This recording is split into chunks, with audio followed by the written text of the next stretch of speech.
முதலாவது இதற்குரிய பட்டியல் கிடைக்க வேண்டும், அரசு அதை தர வேண்டும். இரண்டாவது இதை மறந்துட்டு நாங்கள் போக முடியாது, மறக்கிற ஒரு விஷயம் கிடையாது. அரசாங்கத்திடத்தில் யார் யாரை எரிச்சாங்கங்கிற முழு பட்டியல் கவர்மெண்ட்ல இருக்குது. இந்த அநியாயத்தை செஞ்சவங்களை சாதாரணமாக சரி மன்னித்து விட்டோம் அப்படின்னு போக முடியுமா? கூண்டில் ஏற்றுங்க, அவங்களுக்கு விசாரணை நடத்துங்க. நாளைக்கு இன்னொருத்தருக்கு இது நடக்கக்கூடாதுல்ல. நாளைக்கு நம்ம எல்லாரும் நினைச்சோமா COVID-19 மாதிரி ஒன்று வரும்னு? அப்போ இந்த மாதிரி சின்னது பெருசு எதா இருந்தாலும் பின்னுக்கு போய் எடுக்க முடியும்னா ஏன் வசீம் தாஜுதீனுடைய விஷயத்தை கரெக்டாக பிடிக்க முடியுமானா நினைச்சா பிடிக்க முடியும். இப்படியான நிகழ்வுகளை நாங்கள் திரும்ப திரும்ப ஞாபகப்படுத்துவதன் மூலம் இந்த எரிக்கப்பட்ட ஜனாசாக்களுடைய அவர்களுடைய குடும்பங்களுக்கு ரொம்ப மன உளைச்சலை அது கொடுக்கும். எனவே இப்படியான விடயங்களை செய்யக்கூடாது என்ற ஒரு மனப்பதிவும் சமூகத்திலே சிலர் மீது இருக்கிறது. பார்லிமெண்ட்டுக்கு வந்ததோட இப்போ எல்லாருக்கும் பேசுறதுக்கு பார்லிமெண்ட்ல வாய்ப்பு கிடைக்கல தான் விளங்குது. ஆகா, வந்ததில் 10 பேரை தவிர்த்து மிச்சம் எல்லாரும் இப்படி இருக்கிறாங்களே என்ற மாதிரி தோன்ற அளவுக்கு அவருடைய பர்ஃபார்மன்ஸ் இருக்குது. இந்த எம்பி மாற கொஞ்சம் பேரை சொல்லணும். இவங்க என்னன்னா இருக்கிற இடம் தெரியாமல் இருந்துட்டு போயிடுவோம்ங்கிற மாதிரி கொஞ்சம் இவங்க சில பேரை நீங்கள் பார்லிமெண்ட்ல பேசியே பார்த்துருக்க மாட்டீங்க. எப்பயாவது ஒரு நாளும் பேசுவாங்க, ஏன் பேசினாங்கன்னு யோசிப்பீங்க. இப்போ நான் பார்லிமெண்ட்ல பார்த்தேன், அவர் 4 வாட்டி பேசுறாரு, முஜிபுர் ரஹ்மான் மரிக்காருன்னு நின்னாங்க. மற்ற எதிர்கட்சி எம்பிக்கள் கூட காணும். ஆளுங்கட்சி விடுவோம், எதிர்கட்சியில எம்பிக்கள் கூட அவங்களோட துணைக்கு நிக்கல. ஆனா நிக்கணுமா இல்லையா? நமக்கு 100% பாதகமாக இருப்பாங்களான்னா அவங்க பாதகமாக இருக்க முடியாது. ஏன் முடியாதுன்னு கேட்டா, இந்த கவர்மெண்ட்டுக்கு பக்கபலமாக இருக்கக்கூடிய அரபு நாடுகள் இருக்கிறாங்க. இதை தவிர்க்கிறதுக்கு என்னன்னா அவங்களோட இருக்கிற இந்த முஸ்லீம் எம்பிக்கள் சொல்லணும், சார் அப்படி இல்லை, இப்படி ஒரு விஷயம் இருக்கு. இப்போ நம்மளுக்கு சொல்ல முடியும்னா அவங்களுக்கு சொல்ல முடியாதா?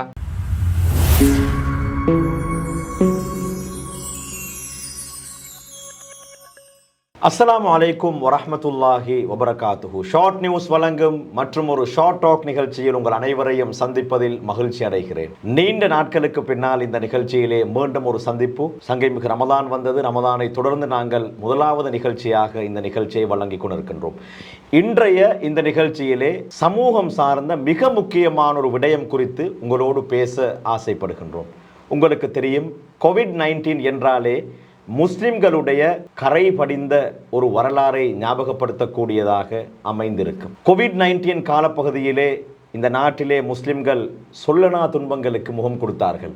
ஈஸ்டர் தாக்குதல் உடைய காலப்பகுதியிலே எப்படி கஷ்டப்பட்டார்களோ அதே போன்றுதான் COVID-19 காலப்பகுதியிலும் சிங்கள ஊடகங்கள் முஸ்லிம் சமூகத்தை மிக மோசமாக சித்தரிக்க முயன்றது அன்றைய கோட்டாபய ராஜபக்ஷவுடைய ஆட்சி காலத்திலே. மிக குறிப்பாக முஸ்லிம்களுடைய ஜனாசாக்களை பலவந்தமாக எரித்த அந்த கரைபடிந்த வரலாறை நீங்கள் மறந்திருக்க மாட்டீர்கள். அந்த சம்பவம் நடைபெற்று கடந்த 3 அல்லது 4 தினங்களுக்கு முன்னால் 5 ஆண்டுகள் நிறைவடைந்திருக்கின்றது. மார்ச் மாதம் 31ஆம் திகதி, கடந்த மார்ச் மாதம் 31ஆம் திகதியோடு 5 ஆண்டுகள் நிறைவடைந்திருக்கின்றது எங்களுடைய அந்த கரைபடிந்த வரலாறு நடைபெற்று. குறிப்பாக யாழ்ப்பாண முஸ்லிம்கள் விரட்டப்பட்ட விவகாரத்தை இன்றளவிலும் நாங்கள் பேசிக் கொண்டிருக்கின்றோம்.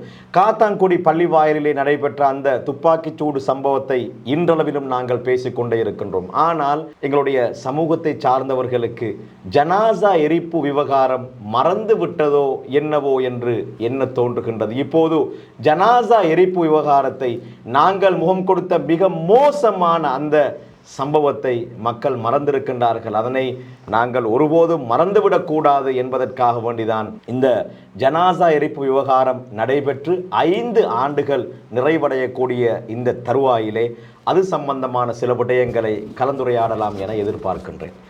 இந்த கலந்துரையாடலுக்காக வேண்டி நான் மிக முக்கியமான ஒரு ஆளுமையை வரவழைத்திருக்கின்றேன். கடந்த ஜனாசா எரிப்பு விவகாரம் நடைபெற்று கொண்டிருக்கக்கூடிய நேரத்திலே பலரும் பாதையிலே இறங்கி போராடினார்கள். அந்த போராட்டங்களிலே தொடர்ந்தேர்ச்சியாக நான் கண்ட, நான் பார்த்த மிக முக்கியமான ஒரு நபர்தான் பிரபல சமூக செயற்பாட்டாளர் சகோதரர் ரஸ்மின் MISC அவர்கள் இன்றைய நிகழ்ச்சிக்காக வேண்டி வருகை தந்திருக்கின்றார்கள். சலாம் கூறி வரவேற்றுக் கொள்கின்றேன். அஸ்ஸலாமு அலைக்கும் வரஹ்மத்துல்லாஹி வபரகாத்துஹு. வலைக்கும் ஸலாம் வரஹ்மத்துல்லாஹி வபரகாத்துஹு. நான் ஆரம்பத்தில் என்னுடைய முன்னுரையிலே சொன்னதை போன்று முஸ்லிம் சமூகம் மறந்து போய்க் கொண்டிருக்கக்கூடிய மிக முக்கியமான ஒரு கரைபடிந்த வரலாறு தான் ஜனாசா எரிப்பு விவகாரம். 5 ஆண்டுகள் நிறைவடைந்திருக்கின்றது. பாதிக்கப்பட்டவர்களுக்கு எந்த விதமான நஷ்டஈடுகள் வழங்கப்படவில்லை, அவர்களுக்கான எந்த ஆதரவும் இல்லை. குறிப்பாக நீங்கள் சில போது உடன்படாமல் இருந்தாலும் கூட பெருநாளுடைய தினங்களில் எல்லாம் அதிகமான சமூக வலைத்தளங்களிலே போஸ்ட்டுகளை நான் பார்த்தேன். அவர்களுடைய பெற்றோர்களை ஜியாரத்து செய்ய முடியாமல் இருக்கின்றது என்றெல்லாம் சொல்லிக்கொண்டு பலரும் கவலைப்பட்டு கொண்டிருந்தார்கள். இந்த ஜனாசா எரிப்பு விவகாரம் முஸ்லிம் சமூகத்திற்கு தந்த ரணங்கள் எம்மாத்திரம், எவ்வளவு பெரிய ஒரு விடயம் அது? முதலாவது அதில் நான் உடன்படாமல் இல்லை, நானும் உடன்படுகிற ஒரு ஆள் தான். என்னென்னா, ஒருவர் மரணித்து விட்டார் என்று சொன்னால் அவருடைய மண்ணறைக்கு போக முடியும், அவருக்காக நம்ம பிரார்த்தனை செய்ய முடியும். அவர்கிட்ட தான் பிரார்த்தனை பண்ணக்கூடாதுங்கிறது இஸ்லாத்தின் நிலைப்பாடு. அவருக்காக பிரார்த்தனை செய்யலாம்ங்கிறதுல மாற்று கருத்தில் அதை ஒரு தெளிவுக்காக இப்போ இருக்கக்கூடிய பிரச்சனையை பொறுத்த வரையில் நமக்கு தெரியும், ஜனாசா எரிப்பு நடந்து கிட்டத்தட்ட 5 ஆண்டுகள். 2025 நம்ம இப்போ நிற்கிறோம். COVID-19 பேர் வந்ததே 2019 இந்த கோவிட் பரவ ஆரம்பித்தது.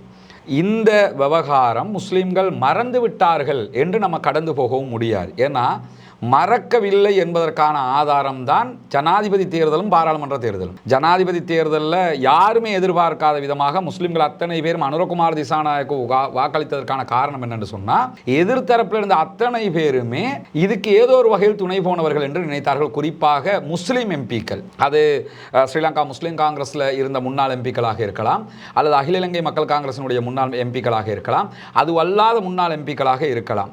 ஒரு சிலரை தவிர்த்துட்டு பார்த்தோம்னா மிச்சம் எல்லாருமே 20ஆம் திருத்தத்திற்கு கைதூக்கி கோட்டாபே ராஜபக்ஷையோடு நெருக்கமாக இருந்தவர்கள் தான். எனவே தான் அவர்கள் கடந்த தேர்தலில் ஜனாதிபதி தேர்தலையும் பாடம் புகட்டினார்கள் சமூகம், பாராளுமன்ற தேர்தலையும் ஒருவரை தவிர்த்து மற்ற அத்தனை பேருமே தோல்வி அடைந்து விட்டார்கள். இது அந்த நினைவில் இருக்க போய் நடந்த ஒரு விஷயம்தான். ஏன்னா எங்களுடைய ஜனாசாக்களை எரிச்சிட்டாங்க. ஆனால் என்னென்னா, நினைவில் இருந்து நம்ம பாராளுமன்ற தேர்தலில் பாடம் புகட்டிய அதே நேரத்தில் நமக்கான நீதியை பெற்றுக்கொள்வதில் நினைவோடு இருக்கிறோமா என்பது உங்களுடைய நியாயமான பகுதி. ஏன்னா நமக்கு நீதி இதுவரைக்குமே இதுக்கு கிடைக்கல. ஜனாசா எரிக்கப்பட்டது, கிட்டத்தட்ட 300க்கும் மேற்பட்ட ஜனாசாக்கள் எரிக்கப்பட்டிருக்கிறது. நீங்கள் சொன்னதை போல என்னுடைய தகப்பனார் மரணித்து அவருடைய ஜனாசா எரிக்கப்பட்டு விட்டது என்று சொன்னால் அவரை போய் அவருடைய கபருக்கு அவருக்காக பிரார்த்தனை பண்ணுறதுக்கு மண்ணறை இல்லை. இப்போ அவருக்காக நம்ம பிரார்த்தனை பண்ணலாம், அது வேறு. ஆனால் மண்ணறையில் போய் பிரார்த்தனை பண்ணுறதுக்கு மண்ணறை கிடையாது. அதற்கு பிறகு ஜனாசா அடக்குவதற்கு ஓட்டமாவடியில் மஜ்மா நகரில் அனுமதி தந்தாங்க. அவங்களுக்காவது ஓட்டமாவடிக்கு செலவு பண்ணி போயாவது பிரார்த்தனை பண்ணுவதற்கு, கபரை தரிசிக்கிறதுக்கு இடம் ஒன்று இருக்குது. இவங்களுக்கு அந்த இடம் கூட கிடையாது என்கிற நிலை உருவாகிவிட்டால் அப்போ 300 ஜனாசாக்கள், அதில் முதலாவது ஜனாசா நீர்கொழும்பு ஜனாசா. அந்த சகோதரர் அவருடைய பிள்ளைகள் இன்று வரை அது தொடர்பாக படுகிற பாடு, அவருடைய கவலைகள், அவருடைய வருத்தங்களை எல்லாம் நம்ம பார்த்துக்கிட்டே இருக்கிறோம். அப்போ இதுவெல்லாம் ஒரு ஏற்றுக்கொள்ள முடியாத, கடந்து போக முடியாத ஒரு ரணங்களாக நமக்குள்ளே இருக்குது. 5 ஆண்டுகள் தாண்டியும் இந்த 300 ஜனாசாக்களுடைய 300+ ஜனாசாக்களுடைய பெயர் பட்டியல் கூட நம்மகிட்ட இல்லை. நம்முடைய பாராளுமன்ற உறுப்பினர்கள், முஸ்லீம் காங்கிரசினுடைய தலைவர் ரவுஃப் ஹக்கீம் அவர்கள் ஒரு 4 அல்லது 5 தடவைகள் திரும்ப திரும்ப பாராளுமன்றத்தில் இதை கேட்டார். இதுவரைக்கும் அரசாங்கம் அந்த பட்டியலை கொடுக்கல. அதே மாதிரி SM மரிக்கார் கேட்டார், முஜிபுர் ரஹ்மான் கேட்டார், இப்படி பல பேரும் கேட்டாங்க.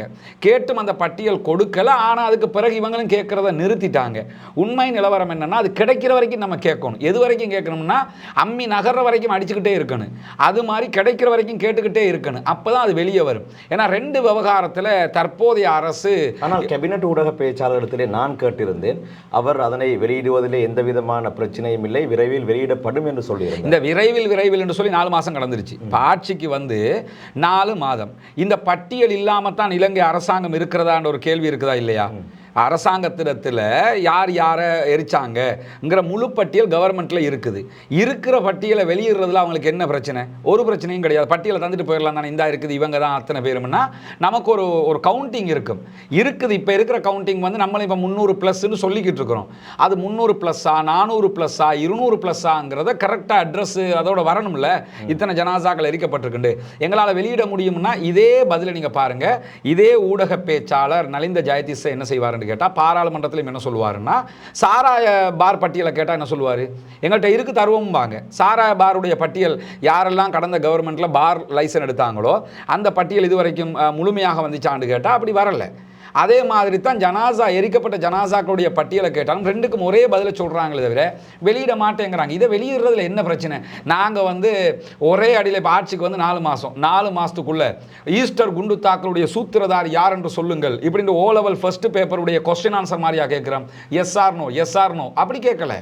4 மாதத்துக்குள்ளே அதை கேட்க முடியாது. ஏன்னா அதில் ஒரு ப்ராசஸ் இருக்குது, அதனுடைய இன்வெஸ்டிகேஷன் நடக்கணும், அதுக்கு பிறகு அதுக்கு பதில் வரும்.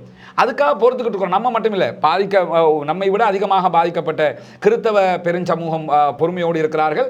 நாமும் சரிசமனாக பாதிக்கப்பட்டிருக்கிறோம், நாமும் பொறுமையோடு இருக்கிறோம். இன்வெஸ்டிகேஷன் முடியட்டும்னு. ஆனால் இதில் என்ன இன்வெஸ்டிகேஷன் இருக்குது? இந்த பட்டியலை தந்தா எங்களுக்கு தெரியுமே அப்போ எவ்வளவு நாங்கள் பாதிக்கப்பட்டிருக்கிறோம். எனவே முதலாவது இதற்குரிய பட்டியல் கிடைக்க வேண்டும், அரசு அதை தர வேண்டும். இரண்டாவது, இதை மறந்துட்டு நாங்கள் போக முடியாது. மறக்கிற ஒரு விஷயம் கிடையாது.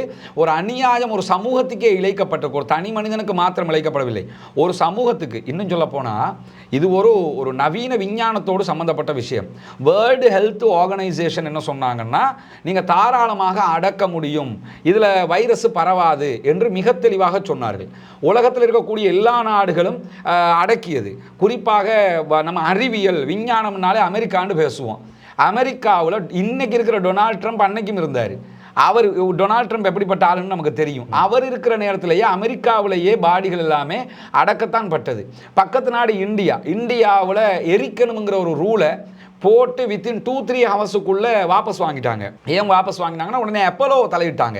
அப்போலோ மருத்துவமனை தலையிட்டு என்ன சொன்னாங்கன்னா, பிள்ளை நீங்கள் எரிக்கக்கூடாது, அடக்கலாம் தாராளமாக, அது பூமியில் மண்ணில் தண்ணியில் எல்லாம் வைரஸ் பரவாது என்று சொல்லி மிக தெளிவாக வியாக்கியானங்கள் எல்லாம் சொல்லப்பட்டது. ஆனால் இலங்கையில் இருந்த தங்களை தாங்களே அறிவாளிகள் என்று நினைத்து கொண்டிருக்கக்கூடிய சில பேர் செய்த இனவாத வேலையினால் தான் இவ்வளவும் நடந்தது. உதாரணமாக நீங்கள் எடுத்துக்கிட்டீங்கன்னா, மெத்திகா வித்தானகே இன்னைக்கு எங்கே இருக்கிறா? மெத்திகா தான் அன்னைக்கு இருந்த பெரிய அறிவியலாளர் சொன்னோம். மெத்திகா அவங்க வைராலஜிஸ்ட் கிடையாது, வைரஸ் தொடர்பான ஒரு ஆய்வாளர் கிடையாது. அவங்க ஜியோகிராஃபி சம்பந்தப்பட்டவங்க, பூமி சம்பந்தப்பட்டவங்க. இது ரெண்டும் சம்பந்தப்படணும். வைரஸை பற்றி ஒரு தெளிவு இருக்கணும் முதல்ல, அதுக்கப்புறம் தான் பூமியை பற்றி நம்ம யோசிக்கணும். அன்றைக்கு இருந்த மிகப்பெரிய வைராலஜிஸ்டுகளாக இருந்த அறிஞர்கள் எல்லாம் என்ன சொன்னாங்க?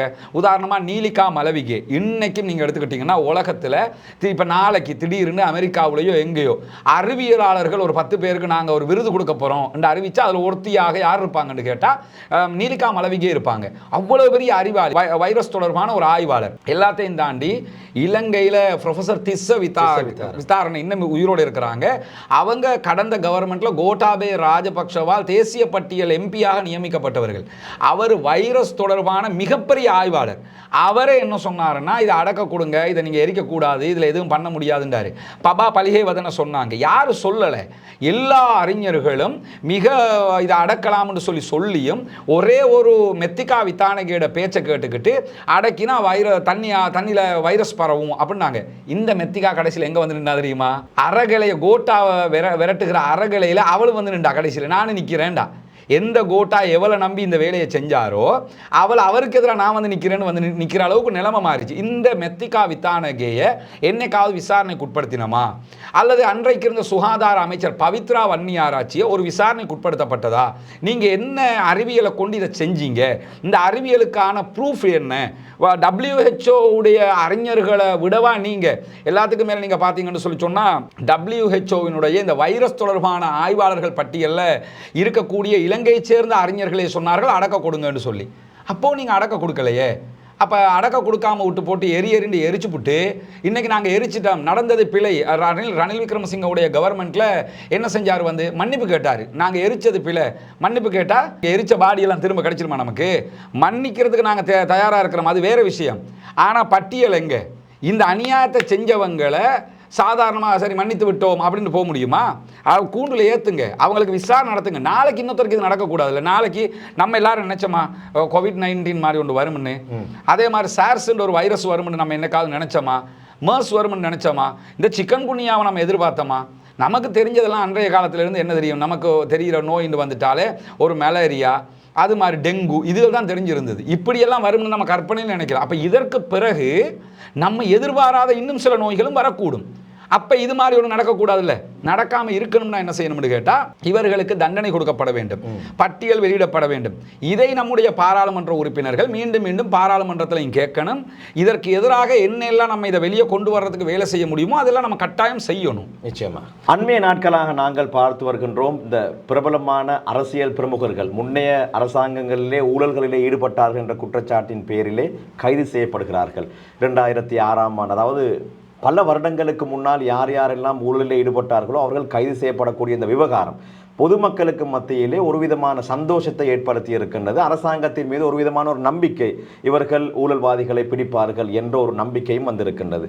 நீங்கள் நினைக்கின்றீர்களா, கடந்த 5 ஆண்டுகளுக்கு முன்னால் வெறுமனே முஸ்லிம்களை பழி வாங்க வேண்டும் என்ற ஒரே ஒரு நோக்கத்திற்காக வேண்டி இந்த மிக மோசமான இந்த கோரச் சம்பவத்தை செய்தவர்கள் அன்றைய ஆட்சியாளர், அன்றைய சுகாதார அமைச்சர், அதே போன்று நீங்கள் சொன்ன இந்த மெத்திகா வித்தானகே போன்றவர்களுக்கெல்லாம் இந்த அரசாங்கம் தண்டனை வழங்கும் என்ற நம்பிக்கை உங்களுக்கு இருக்கிறதா?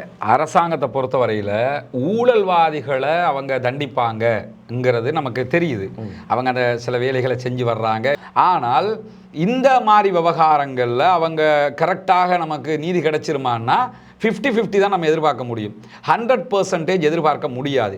ஏன் எதிர்பார்க்க முடியாதுன்னு சொன்னால், ஊழல் செய்தவர்களை தண்டிக்க வேண்டும் அல்லது ஊழல்வாதிகளை பிடிக்க வேண்டும் என்பது அரசாங்கத்துக்கு ஒரு தேவையாக இருக்கிறது. அது ஒரு பாலிடிக்ஸும் கூட. அந்த பாலிடிக்ஸில் அவங்களுக்கு ஒரு லாபமும் இருக்கிறது. இப்போ இந்த கைதுகள் எல்லாம் தொடர்ந்து வருதா இல்லையா? SM ரஞ்சித் கைது செய்யப்பட்டிருக்கிறாரு, பதுல்ல MP கைது செய்யப்பட்டிருக்கிறாரு, மேவின் சில்வா கைது செய்யப்பட்டிருக்கிறாரு, இந்த மாதிரி வியாலேந்திரன் கைது செய்யப்பட்டிருக்காரு. அப்போ இந்த கைதுகள் எல்லாமே லோக்கல் கவர்மெண்ட் எலெக்ஷனில் இவங்களுக்கு ஒரு சாதகமான ஒரு நிலையை எடுத்து கொடுக்கும். சரிதானே, நம்ம கல்லணை பிடிக்க சொல்லித்தானே கொடுத்தோம், கல்லணை எல்லாம் பிடிக்கிறாங்க, அது நல்லது தான்ங்கிற ஒரு எண்ணத்தை அவங்களுக்கு ஏற்படுத்தும். அதனால தான் மக்களும் அதை ரசிக்கிறாங்க. அவங்களுக்கு ஆதரவாக யாரும் இல்லை, குற்றவாளிகள் என்று சொல்லப்படுகிறவர்களுக்கு ஆதரவாக யாரும் இல்லை. ஆனால் சில விவகாரங்களில் ஜனாதிபதி என்ன சொல்றாருன்னா, டைம் தேவைப்படுது. உதாரணமாக வசீம் தாஜுதீனுடைய மரணத்தில் ஃபைல் எல்லாமே ரொம்ப எங்களுக்கு காணாமல் போயிருக்குது. அது இல்லை, இதில் உண்மையாகவும் இருக்கலாம் அது. ஏன்னா வசீம் தாஜுதீனுடைய மர்டர் நடந்து இன்றைக்கு ஒரு 3 ஆட்சிகள் தாண்டி விட்டது. மஹிந்த ராஜபக்சோட ஆட்சி இருக்குது, மைத்ரிபால சிறிசேனோட ஆட்சி வருது, கோட்டாபே ராஜபக்ச ஆட்சி வருது, அதுக்கப்புறம் அதில் ஒரு பாதி ரணில் விக்ரமசிங்கோட ஆட்சி வருது. அப்போ இந்த காலகட்டத்துக்குள்ள எல்லாம் ஃபைல்கள் மூவ் ஆக வேண்டிய இடத்துக்கு மூவ் ஆகி இருக்கும். ஆனாலும் அதையும் மீறி 2016 நடந்த ஒரு ஊழலை இன்னைக்கு கண்டுபிடிக்க முடியும் என்று சொன்னா, SM ரஞ்சித் 2012 பிடிக்க முடியும் என்று சொன்னா, பதுல்ல MPக்கும் அது பெரிய அமௌண்ட். ஆனால் அவரையும் பிடிச்சிருக்கிறாங்க. மேவின் சில்வா, இப்படி மற்றவங்க எல்லாரும் இப்போ வியாலேந்திரன் ஒரு மணலுக்கான பெர்மிட் கொடுத்த அந்த மாதிரி ஒரு விஷயம் தான் வியாலேந்திரன் வந்திருக்கிறார் நினைக்கிறேன். அப்போ இந்த மாதிரி சின்னது பெருசு எதா இருந்தாலும் பின்னுக்கு போய் எடுக்க முடியும்னா, ஏன் வசீம் தாஜுதீனுடைய விஷயத்தை கரெக்டாக பிடிக்க முடியுமானா, நினைச்சா பிடிக்க முடியும். ஆனால் பார்ப்போம் எந்த அளவுக்கு பிடிக்கிறாங்கன்னு நம்ம எதிர்பார்க்க. நம்ம மட்டும் இல்லை, சிங்கள பெரும்பான்மை சமூகமும் அதை எதிர்பார்க்கிறது. அதே மாதிரி நாமல் ராஜபக்சேனுடைய லோ சர்டிஃபிகேட் உண்மைதானா பொய்யாங்கிறத இப்போ தேட ஆரம்பிச்சிருக்காங்க. சமூகத்துக்கு தேவையா நாட்டுக்கு தேவையாங்கிறது ரெண்டாவது. ஆனால் தேட ஆரம்பிச்சிருக்கிறாங்க. தேடுறாங்களா, தேடி முடிக்கிறாங்களாங்கிறத நம்ம பார்க்க போகிறோம். இதையெல்லாம் செய்ய முடியுமாக இருந்தால், ஜனாசா எரிப்புல சம்பந்தப்பட்டவங்களை இது ஒரு நேரடியாகவே நவீன விஞ்ஞான மோசடி, இது அதாவது இன்டலெக்சுவல் மோசடி ஒன்று இதில் நடந்திருக்குது. அறிவியல் மோசடி. இந்த அறிவியல் மோசடி உலகமே ஒரு அறிவியலை சொல்லும்போது அதற்கு மாற்றமாக ஒரு தவறான வழியை காட்டி ஒருத்தங்க கொண்டு போயிருக்கிறாங்கன்னு சொன்னால் அதுக்கு நடவடிக்கை எடுக்கிறதுக்குரிய சட்ட வாய்ப்புகளை பார்க்கணும். அரசாங்கம் எல்லாத்துக்குமே குழு அமைக்கக்கூடிய அரசாங்கம் இதுக்கு ஒரு குழு அமைச்சிருக்கணும். ஆனால் இதுவரைக்குமே இதில் என்ன நடந்துச்சு, ஒரு குழு அமைச்சு பார்ப்போமே, குழு அமைச்சு பவித்ரா சொன்னது சரியா, மெத்திகா சொன்னது சரியா, நீலிகா சொன்னது சரியா, யார் சொன்னது சரி என்று பார்ப்போமே என்கிற இடத்துக்கு கூட அவங்க வரல. இதே நேரத்தில் எதிர்க்கட்சியில் இருக்கக்கூடிய பாராளுமன்ற உறுப்பினர்களும் இது ஒரு பாராளுமன்ற பேசுபொருளாக பார்த்துக்கிட்டு இருக்கிறாங்களே தவிர அது நிறைய சட்டத்தரணிகள் இருக்கிறாங்க. இப்போ முஸ்லிம் காங்கிரசினுடைய தலைவர் சகோதரர் ரவுஃப் ஹக்கீம் மிகச்சிறந்த சட்டத்தரணி. அதே மாதிரி அவருடைய பொதுச் செயலாளர் நிசாம் காரியப்பர் ஜனாதிபதி சட்டத்தரணி. அதே மாதிரி ரிஷாட் பதியுதீனுடைய கட்சியை எடுத்துக்கிட்டா அதுலேயும் சட்டத்தரணிகள் இருக்கிறார்கள். அவங்களுடைய பொறுப்புகள் இருக்கக்கூடிய, எனக்கு பேரு நினைவுக்கு வரல, பல பேர் இருக்கிறார்கள். மற்ற கட்சிகளில் பல சட்டத்தரணிகள் இருக்கிறார்கள். முஸ்லீம் சட்டத்தரணிகளுக்காக பஞ்சம் இருக்கிறது. அப்போ இவ்வளவு சட்டத்தரணிகள் இருக்கும்போது சமூகமாக பாராளுமன்ற உறுப்பினர்கள் மட்டுமல்ல, அகில இலங்கை ஜம்மியத்துல் உலமா, சிவில் அமைப்புகள் எல்லாமே ஒன்று சேர்ந்து இதுக்கு சட்ட ரீதியாக இதை நம்ம கேட்க முடியுமாங்கிறதையும் நம்ம பார்க்கணும். கேட்க முடியலைன்றதையாவது சமூகத்துக்கு சொல்லணும். இருக்கிற சட்டத்துக்குள்ள நமக்கு இதுக்கு நீதி வேண்ட முடியாமல் இருக்குது, பாராளுமன்றத்தில் பேசி அரசாங்கத்தை கேட்டெடுத்தா தான் உண்டு. இப்படி நம்ம முயற்சி ஒன்று பண்ணணும். ஆனால் அரசாங்கம் இதை அவங்களாக செய்வாங்களாண்டா என்ன கேட்டால் ஒரு 50-50 தான் நான் நம்புவேன். அரசாங்கம் செய்யவும் கூடும், செய்யாமல் இருக்கவும் கூடும். ஏன்னா அவங்களுக்கு இதுக்குள்ளே எந்த தேவையும் இல்லை. அவங்களோட ஃபோக்கஸ் எல்லாமே எப்படி இருக்குண்டா அப்துல் ரஹ்மான், ஊழல்வாதிகளை பிடிக்க வேண்டும், இந்த நாட்டை சீரழிச்சாங்கன்னு ஒரு லிஸ்ட் அவங்க வச்சிருக்காங்க. அவங்கள பொறுத்தவரை ஜனாசா எரிப்பும் நாட்டுடைய சீரழிவு என்கிறது அவங்களுக்கு இன்னும் அவங்களோட மண்டைக்கு வரல. ஜனாசா எரிப்புனால தான் இந்த கிரைசிஸ் ஏற்பட்டுச்சா இல்லையா, பொருளாதார கிரைசிஸ் நம்ம நாட்டுக்குள்ள வரக்கல. இந்த கிரைசிஸ்ல அரபு நாடுகள் ஏன் கைவிட்டுச்சு? இந்த ஜனாசா எரிப்பு தான் காரணம்.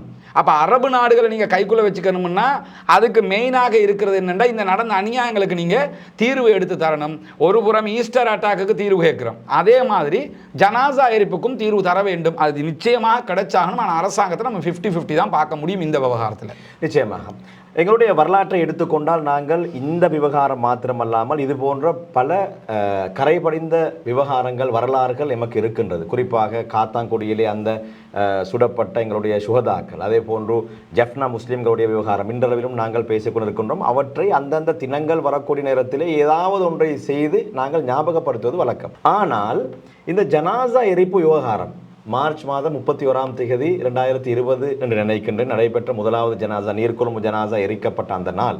அதற்கு பின்னால் இன்று வரை அந்த தினத்திலே ஏதாவது ஒரு வைபவத்தை வைத்தோ அல்லது ஒரு கண்டன ஆர்ப்பாட்டமோ ஏதாவது கண்டன உரையோ அந்த தினத்தை ஞாபகப்படுத்தும் ஒரு நிகழ்வு இதுவரையிலே நான் நடைபெற்றதாக அறியவில்லை. ஆனால் இம்முறை ஒரு சிவில் அமைப்புகள் எல்லாம் ஒன்று சேர்ந்து அப்படியான ஒரு நிகழ்வை ஏற்பாடு செய்திருக்கின்றார்கள். நான் நினைக்கின்றேன் எதிர்வரக்கூடிய ஞாயிற்றுக்கிழமை அந்த நிகழ்வு நடைபெறவிருக்கின்றது. இந்த நிகழ்வு உண்மையிலே பாராட்டுக்குரிய விடயம் என்னை பொறுத்தவரையில். ஆனால் சிலர் சொல்கிறார்கள் இப்படியான நிகழ்வுகளை நாங்கள் திரும்ப திரும்ப ஞாபகப்படுத்துவதன் மூலம் இந்த எரிக்கப்பட்ட ஜனாசாக்களுடைய அவர்களுடைய குடும்பங்களுக்கு ரொம்ப மன உளைச்சலை அது கொடுக்கும். எனவே இப்படியான விடயங்களை செய்யக்கூடாது என்ற ஒரு மனப்பதிவும் சமூகத்திலே சிலர் மீது இருக்கிறது.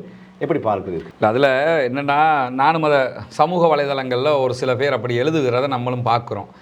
நானும் கேள்விப்பட்ட ஒரு சிவில் அமைப்பு இப்படி ஒரு ப்ரோக்ராம் ஒன்று பண்ண போகிறாங்க, 5 ஆண்டுகள் ஆயிடுச்சு, எங்களுக்கு நீதி வேணும், நீதியை தான் அவங்க கேட்குறாங்க, நீதி வேணும்னு சொல்லித்தான் அதை நினைவூட்டலுக்காக அதை பண்ண போகிறாங்க, நம்ம மறந்து போயிருக்கிறோம் அப்படின்னு சொல்லி. அப்போ இதெல்லாம் நம்ம மறப்போம் மன்னிப்போம்னு கடந்து போகணும்னு பொதுவாக ஒன்று விளங்கிக்கலுங்க.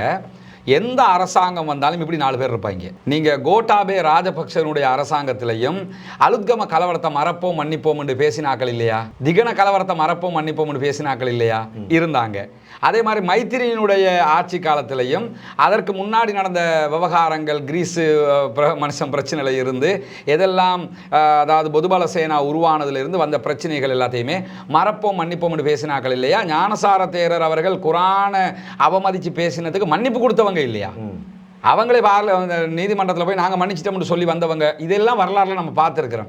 இது எல்லா அரசாங்கத்திலையும் அந்த அரசாங்கத்தை காப்பாற்றுறதுக்குன்னு அவன் கேட்க மாட்டான், என்ன காப்பாற்றுங்கலாம்.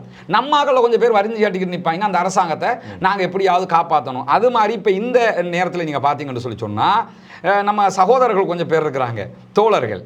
இந்த தோழர்கள் என்னென்னா, இப்போ தேர்தல் வேறு வந்துருச்சா, கொஞ்சம் பொறுங்களே, இதெல்லாம் ஒரு விஷயமா? ஜனாசா இருப்ப நம்ம மறப்போம் மன்னிப்போம் மட்டும். நான் என்ன கேட்குறேன்னா, சரி மறப்போம் மன்னிப்போம், கொழும்பு பாசல சொல்றதா இருந்தால் அந்த பாஞ்சு கொடுக்குறது சரியா, கடைக்கு போகிறது. நான் என்ன கேட்குறேன்னு கேட்டால், இது ஒரு ஆட்சி மாற்றம் வரணும்னு நாங்களும் தான் பேசினோம்.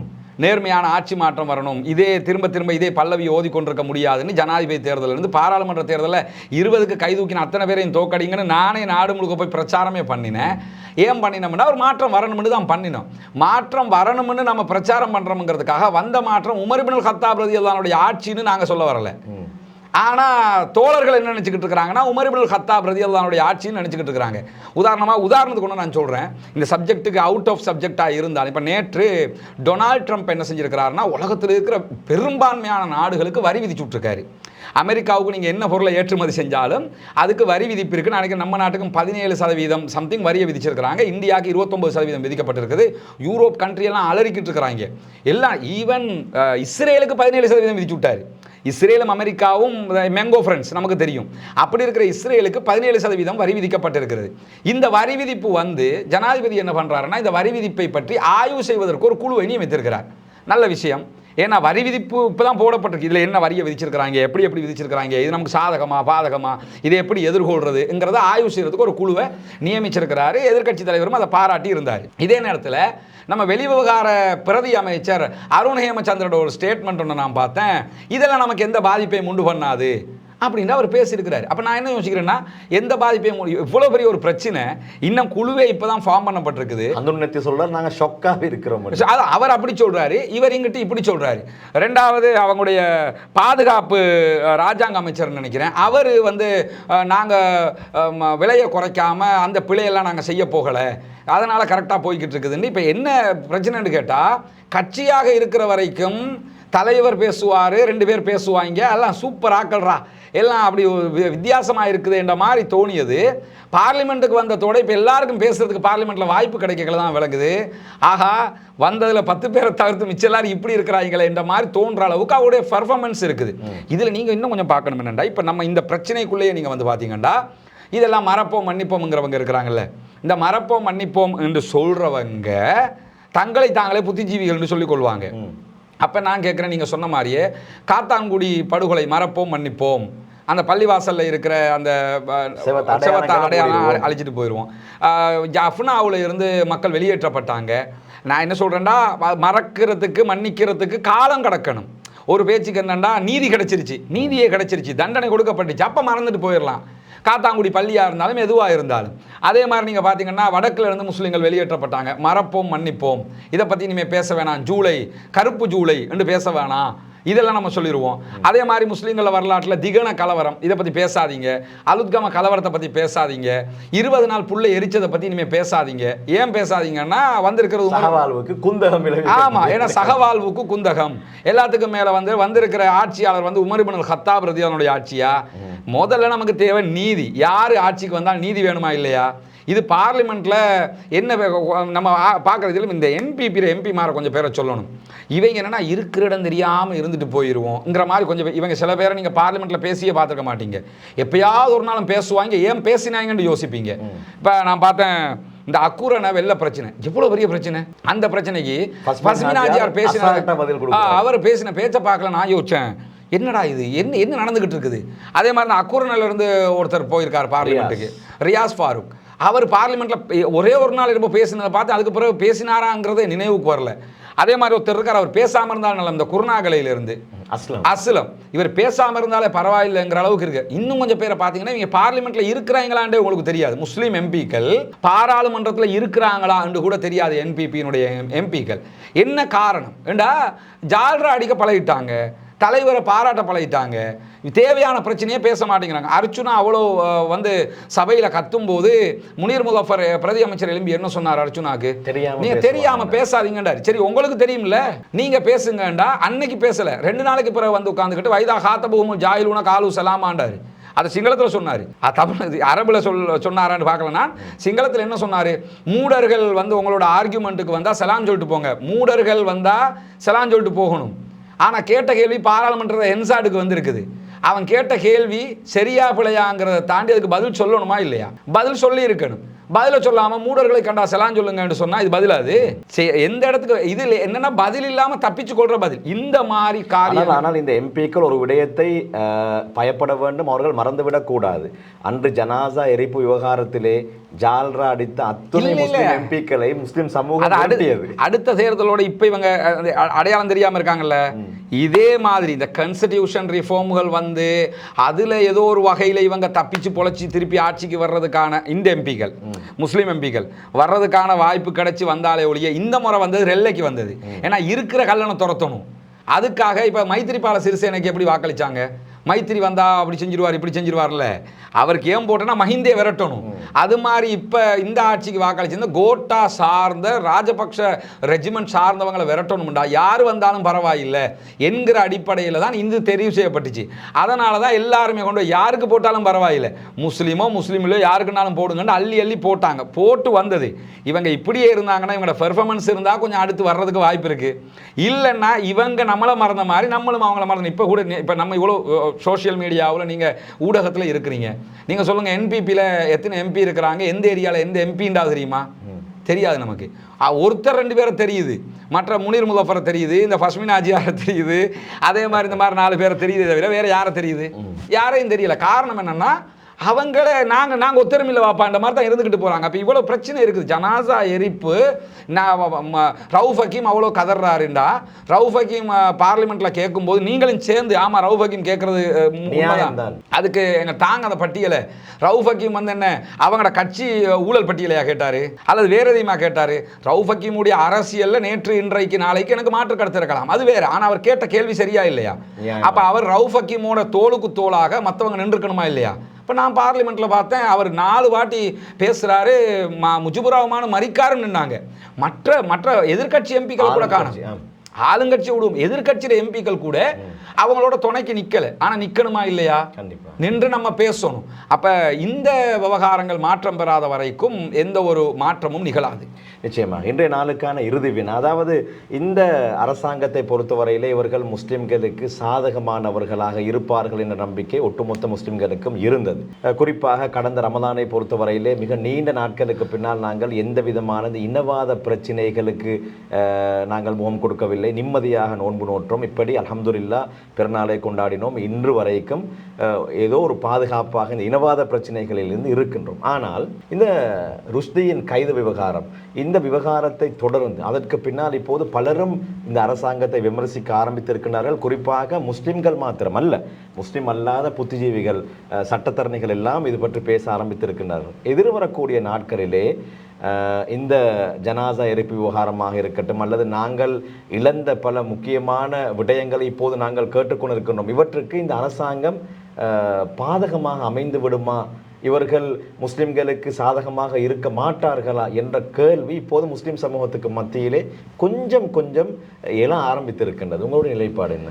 இல்லை, முதல்ல என்னென்னா, இது ஒரு கம்யூனிஸ்ட் கவர்மெண்ட். எப்படி பார்த்தாலுமே என்பிபி என்று வந்துட்டா பழைய ஜேவிபி தான். கம்யூனிஸ்ட் கவர்மெண்ட்டை பொறுத்தவரையில் இவங்க சைனா மாதிரியான ஒரு, நம்ம நாடு சைனா மாதிரியான ஒரு நாடில் ஒரு லோ ப்ரொஃபைல் கண்ட்ரியாகத்தான் இருக்கிறோம். இவங்க நமக்கு சாதகமாக இருப்பார்களா என்று நம்ம யோசிக்கிறத விட பாதகமாக இருக்க மாட்டாங்க. இனவாதம் இருக்காது. இந்த மாதிரி பிழைகள் நடக்குது, இந்த பிழைகள் திருத்தப்படணும். அது வேறு விஷயம். இப்போ ருஷ்டியுடைய கைதியாக இருந்தாலும் சரி, ஸ்டிக்கர் விவகாரத்துக்காக கைது பண்ணினு சொன்னால் அது ஏற்றுக்கொள்ள முடியாது. அதுக்கு நம்மளே நின்று போராடிக்கிட்டு தான் இருக்கிறோம். ஆனால் இனவாதம் எங்கே தோற்றம் பெறும் என்று சொன்னால், இயற்கையாக எங்கே மதம் சார்ந்து இருக்குதோ அங்கே இனவாதம் வரும். உதாரணமாக இதுக்கு முன்னுக்கு இருந்த எல்லா கவர்மெண்ட்டும் ஒரு மதத்தை சார்ந்து இருப்பாங்க. அப்போ தான் ஏன் மதமா ஓம் மதமாங்கிற பிரச்சனை எல்லாம் வரும். இவங்களுக்கு அந்த பிரச்சனை இல்லை. இவங்களை பொறுத்த வரையில் மதமே இல்லைங்கிற கோட்பாட்டில் இருக்கிறவங்க, அவங்களோட இருக்கிற முஸ்லீம் எம்பிக்களுக்கு மதம் இருக்குது, அவங்களோட இருக்கிற சில எம்பிக்களுக்கு மதம் இருக்கும். கட்சியில கொள்கைன்னு எடுத்துக்கிட்டீங்கன்னு சொன்னால் அவங்க கம்யூனிஸ்ட் கவர்மெண்ட். எனவே நமக்கு 100% பாதகமாக இருப்பாங்களான்னா அவங்க பாதகமாக இருக்க முடியாது. ஏன் முடியாதுன்னு கேட்டால், இந்த கவர்மெண்ட்டுக்கு பக்கபலமாக இருக்கக்கூடிய அரபு நாடுகள் இருக்கிறாங்க. அதே மாதிரி இவ்வளவு மக்கள் வாக்களிச்சிருக்கிறாங்கிறத அவங்க மறக்க மாட்டாங்க. முஸ்லீம்களுடைய வாக்கு பலம் அவங்களுக்கு பெரிய ஒரு உதவியாக போயிடுச்சு. இதே நேரத்தில் அதில் அடிக்கடி அமைச்சர் பிமல் ரத்நாயக்க சொல்லக்கூடிய ஒரு விடயம், நாங்கள் தான் இப்போது மிகப்பெரிய முஸ்லீம் கட்சி. அது அவருடைய வார்த்தை பிரயோகத்தில் சில பிழைகள் இருக்கிறது. ஆனால் இயற்கையாக அவங்க பலஸ்டைன் விவகாரத்தில் நிறைய பேர் இந்த ருஷ்டி கைதில் வந்து நம்மளும் அவரை விடுதலை பண்ணணுங்கிறதுல கோரிக்கையாக இருக்கிறோம். ஆனால் அவரை பிடிச்சிட்டாங்கிறதுக்காகவே பாலஸ்தீனத்துக்கு எதிரி இந்த கவர்மெண்ட் இந்த மாதிரி காட்டுறது இருக்குல்ல, அதை நான் 100% ஏற்றுக்கிற மாட்டேன். என்ன காரணம்னு கேட்டால், பாலஸ்தீனத்துக்கான அந்த போராட்ட களத்தில் நின்று சொன்னது என்னன்னு கேட்டால், அப்படின்னா பிமல் ரத்நாயக்கா அரெஸ்ட் பண்ணப்படணும், நலிந்த ஜாதிசா அரெஸ்ட் பண்ணப்படணும், அவர்களுடைய SYU தடை செய்யப்படணும். ஏன்னு கேட்டால், அவங்க கட்சியில் பாதி காலத்தை கழிச்சதை வந்து பாலஸ்தீனத்துக்கு ஆர்ப்பாட்டம் பண்ணித்தான். அவங்க இயற்கையாக பாலஸ்தீன ஆதரவாளர்கள் தான். கவர்மெண்ட்னு வந்ததோடு என்ன பார்க்குறாங்கன்னு சொன்னால், பாலஸ்தீனத்தை அரசாங்கமாக ஆதரிக்கவும் வேணும், இதே நேரத்தில் இஸ்ரேலை நமக்கு எதிர்த்துக்கிறவும் முடியாது என்கிற ஒரு நிலைக்கு வந்திருக்காங்க. அதை நம்ம ஏற்றுக்கிற முடியாது. அதை ஒருபோதும் ஏற்றுக்கிற முடியாது. ஏன்னா நம்ம பிரேமதாசர காலத்தில் இருந்து அதுக்கு முன்னைய காலகட்டங்களில் இருந்து முழுவதுமாக ப்ரோ பாலஸ்தீனியன் கவர்மெண்ட்டாக தான் இருந்திருக்கிறோம்.